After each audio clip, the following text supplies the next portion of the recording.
Exciting day for lots of guys across the country. I know for everybody associated with the University of Tennessee, we're excited about the 17 men that signed with us today. You know, when you're looking for guys to help build your program, to me the first thing you're looking for is good people.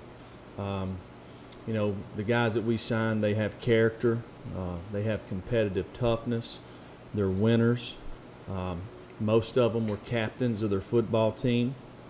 You know, they're used to playing in December, which I think is important.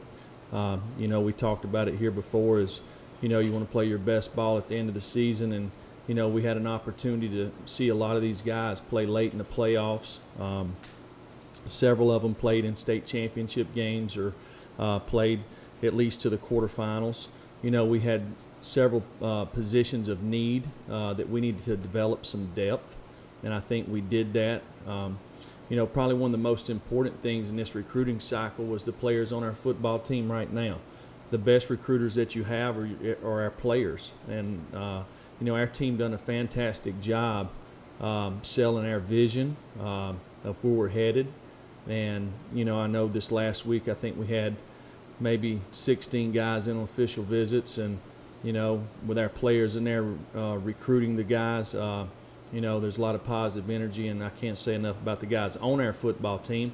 And some of our seniors stuck around to help recruit also. So to me that says a lot about you know, where we ended the year. Maybe we didn't end it exactly the way we wanted to as far as wins and losses, but I think they have a vision of where we're headed, which I think is just as important.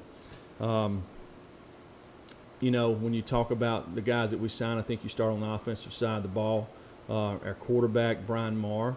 You know, Brian's a guy that popped up on the radar late in the recruiting cycle for a quarterback. You know, it's kind of interesting. The first day he shows up at Tennessee, you know, he works out for us, and I'm in there meeting with him, and his grandmother asked me, she said, you know, Coach, when did you watch Brian's tape? And I said, this morning. So, you know, we ended up offering him a scholarship. He goes on and competes in the Elite 11. I think he finished in the top 5 or 6 there. You know, had a really good senior year statistically.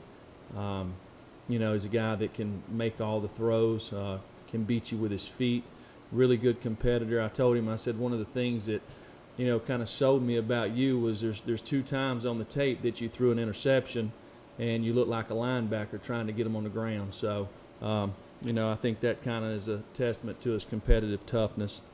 At wide receiver, Ramel Keaton's a guy that has been committed to us for a very long time. From Marietta, Georgia, plays on a really good high school football team. Unfortunately, he got hurt midway through the year. He will actually be a mid-year enrollee along with him and Brian Marr. So excited to have Ramel. I think he has really good quickness, huge catch radius. He's very smooth. He understands how to get away from guys. You know, he's a very polished receiver, comes from a very good football program, and again, another guy that's used to winning. Jared Means out of Lovejoy is a guy that came to camp this summer. You know, he actually worked out in 3 different sessions. You know, he's weighs 213 pounds. He ran 4.4, really high vertical jump.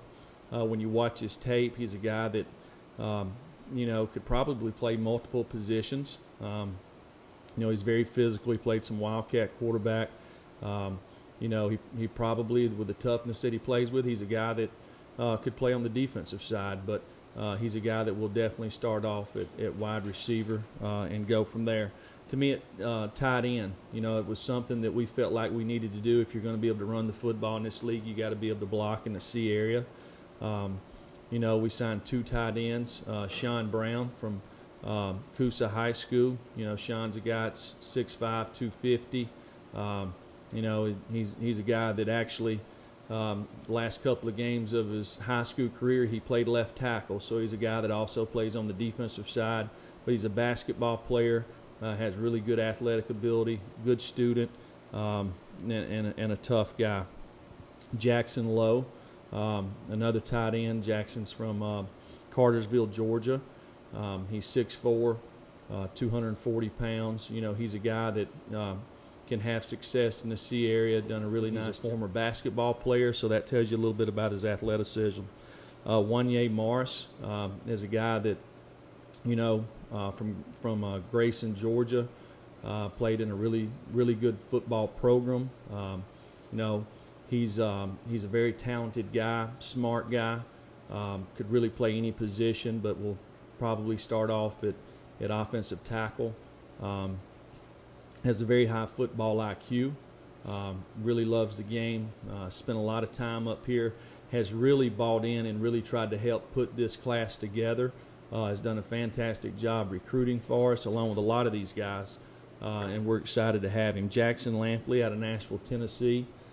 Jackson's another guy that, you know, he probably from the time that he picked up a football, he knew that he wanted to play at the University of Tennessee. So Jackson's a guy that he's got good feet, he's got good balance, he plays with power, plays with a good football temperament, and we're excited to have him. You know, on the defensive side, you know, we really tried to address some needs up front. We got to create some depth there.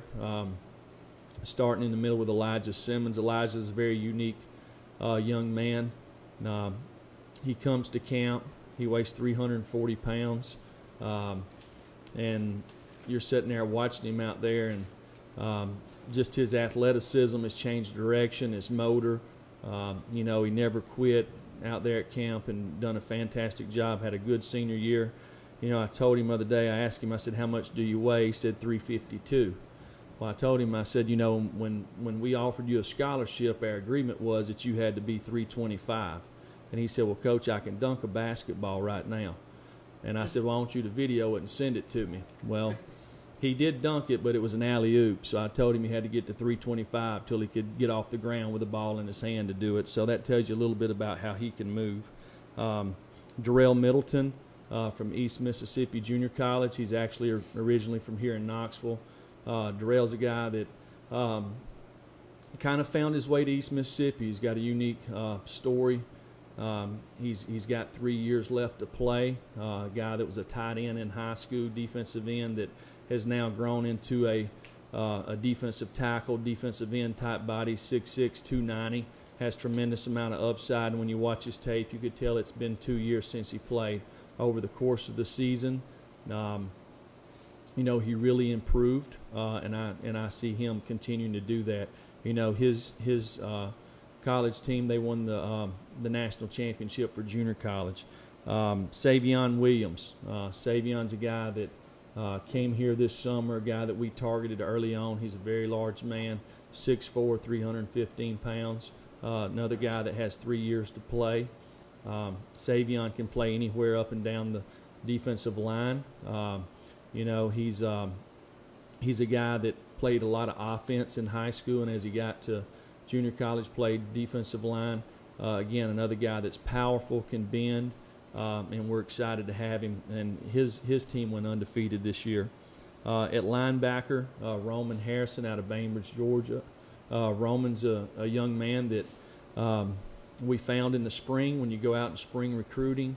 A guy that was kind of all over the practice field there in South Georgia. And, you know, the unique thing about him is he plays nose guard, even though he's going to play linebacker in college. And, you know, we asked his high school coach, why do you play him at nose guard? He said he's the biggest guy on the team, which he knew what he was doing because they won a state championship, and Roman was a big part of that. But he comes to our camp this summer, you know, has a 38-inch vertical, runs a 4.6 40 at 245 pounds. A guy that has a great motor, really good student. So we're excited to have Roman. In the back end, Jalen McCullough. Jalen's from Hillgrove, out of Georgia. He's a young man that I've actually known since he was a 9th grader. He came to a camp where I was coaching at, and we actually offered him a scholarship between his 8th and 9th grade year. He's a guy that played on the varsity from the 9th grade on, was a tailback. Then he moved to defensive back late in his career. Probably played a lot both ways. But as a guy that's played a lot of football, is a really good football player in a very tough league. And we're excited to have him. Tyus Fields. Tyus is from Charlotte, comes from a football family. You know, his team got beat, I think, in the semifinals a couple of weeks ago. Ty's father played in I think 12 years in the NFL.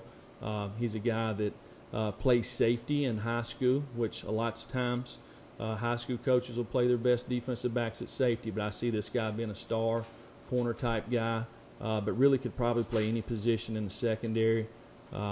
Very instinctive, quick, and a good cover guy. Warren Burrell from North Gwinnett High School there in Suwanee, Georgia.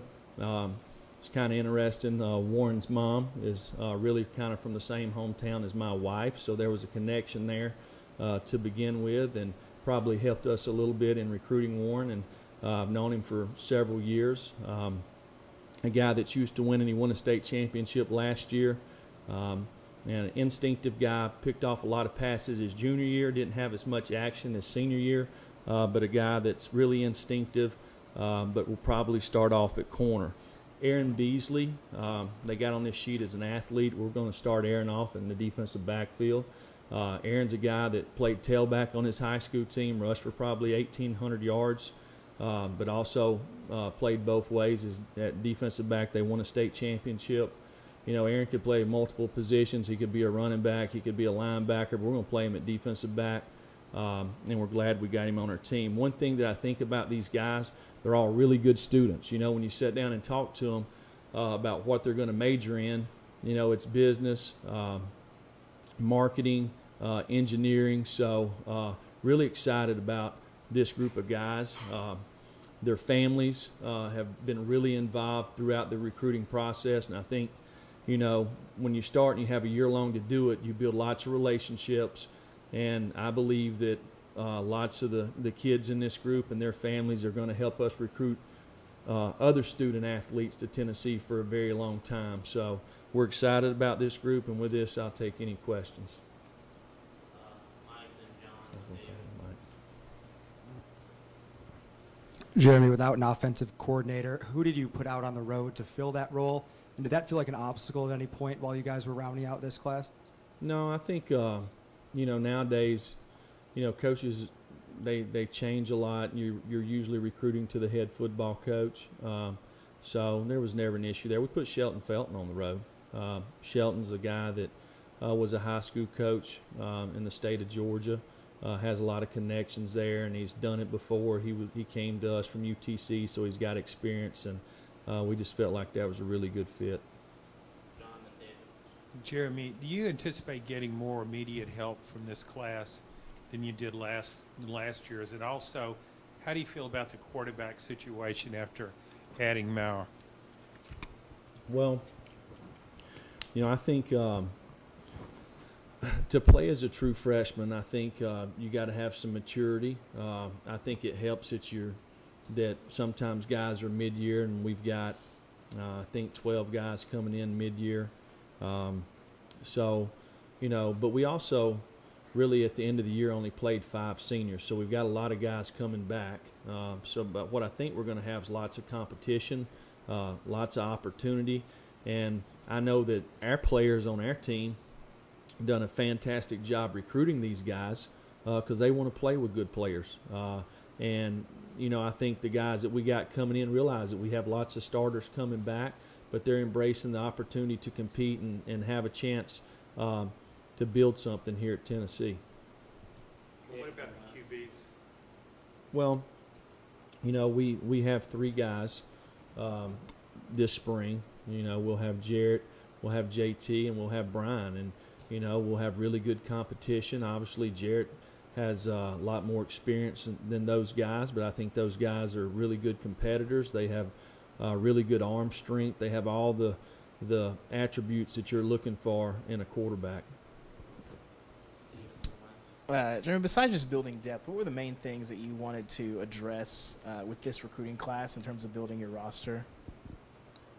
Well, I think every year, if you get to sign 25 guys, you're probably going to try to sign at least 3 offensive linemen, at least 3 defensive linemen. You got to build an offense and a defense, sometimes specialists, and then you take the last 3 or 4 spots and you address places that maybe you have more need. Wesley, Steve. Jeremy, I'm sure most coaches would say that they'd like to have as much depth as possible everywhere, but when you look at this class and sort of the next couple days, couple months with finishing out this class, where are some areas that you feel y'all really do still need to address? Well, we're going to look to recruit the best available players. We felt like that we hit a lot of needs, so you know, there's certain areas of our football team that we just need more numbers in general, especially up front.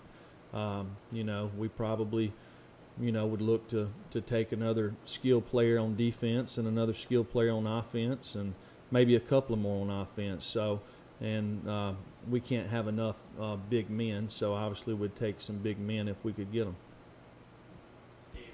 Kind of by that same day, and after this week is over, the last several weeks heading into February, how much of that time is devoted to filling out maybe the last couple spots in this class, and how much is it focusing on the future with juniors, sophomores, and that? Well, I think if you know, with 17 spots, we obviously still got a few spots to fill, and you know, there's signing day goes all the way to Friday, so there's other guys that'll be out there that possibly could land here. So, you know, you have a really good idea by the time you go out on the 11th where you're at with your numbers. So everybody's going to go ahead and start junior recruiting, the 20 class, and as they recruit whoever they're trying to fill in their last remaining spots. So I think with the recruiting calendar, you have to do that. You know, the old May has now become January, so it's just all kind of moved up a little bit. Blake and Nathaniel and Jesse. Jeremy, I was wondering if you could address Craig Fitzgerald and him staying with your program, and then also when you're sitting down with offensive coordinator candidates, what are you looking for during that process? Well, the first thing with Craig, you know, I got Craig's name from Mike Loxley. Mike Loxley is a very good friend of mine. We work together, respect him, and he's done a fantastic job this year, and he'll do a fantastic job at Maryland. So when he gave me Craig's name, he told me, he said, if I get a head job, I'm going to try to hire him from you one day. And that's what anybody tries to do. So, but Craig come in this morning and told me that he wants to stay here and finish what he started, and we're excited to have him here. It's probably one of the top recruits we got, or at least to start the day, got me woke up really well. Second part of that, what you're looking for as you continue forward for offensive coordinators? Well, I mean, I'd rather talk about recruiting right now. You know, the offensive coordinator sometimes is overrated. You can watch these teams out here, and there's some of these teams it probably doesn't matter who the offensive coordinator is, based off talent or lack thereof. So I think the most important thing right now is recruiting, and we'll worry about that later. Coach, it seems like a lot of the guys you're signing and going after are early enrollees. Was that a big focus for you this time, to try to find guys who come into the mid-year enrollees? No, we were looking for the best players, the best fit for us, and if they happen to be early enrollees, you know, that was great. You know, I can tell you this: if I was in high school, I probably wouldn't be an early enrollee. I love being in high school. I wanted to play baseball in the spring. There's some guys that want to play basketball, some that want to run track, and some that want to go to the prom. So, you know, we had several young men that asked us, did we want them to be early enrollees, and we told them it's completely up to them. So we want them to be happy, and to me, I think if you look at the generation that we're recruiting, sometimes they try to grow up too fast, and they want it right now. But does it help to have 15 days of spring football? Probably.